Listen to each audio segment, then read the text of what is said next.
അള്ളാഹുവിന്റെ വിശുദ്ധമായ ഖുർആൻ പറയുന്നു, ഒരു ദിക്ർ ഞാൻ പറഞ്ഞു തരാം, ഇത് ഇന്നു മുതൽ അങ്ങ് പറയാൻ തുടങ്ങിക്കോ.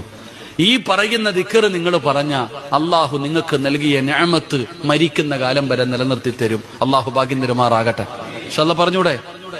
പറഞ്ഞൂടെ ഇന്ന് സൂറത്തുൽ കഹ്ഫ് ഓതിയില്ലേ? ആ സൂറത്തുൽ കഹ്ഫിനകത്ത് അള്ളാഹു 2 ചെറുപ്പക്കാരുടെ ചരിത്രം പറയുന്നുണ്ട്.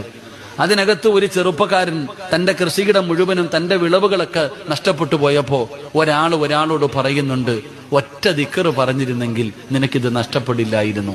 നിങ്ങൾ ഖുർആൻ എടുത്തു നോക്കിക്കോ, ചരിത്രം പറയാൻ സമയമില്ല, അതുകൊണ്ട് ഞാൻ ദിക്ർ പറഞ്ഞു തരാം.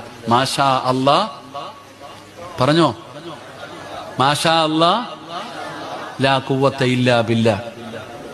ഒന്ന് പറഞ്ഞേ.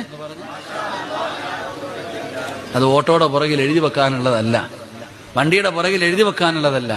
മാഷാ അല്ലാ ലാ ഖുവത ഇല്ലാ ബില്ലാ.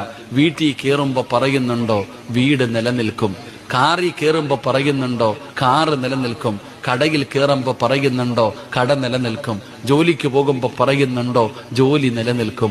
മാഷാ അല്ലാ ലാ ഖുവത ഇല്ലാ ബില്ലാ. അള്ളാഹു നൽകിയ നിഅമത്ത് അള്ളാഹു നിലനിർത്തി തരുമെന്ന് നബിയുനാ റസൂലുള്ളാഹി സ്വല്ലല്ലാഹു അലൈഹി വസല്ലം. അള്ളാഹു നമുക്ക് ഭാഗ്യം നൽകുമാറാകട്ടെ.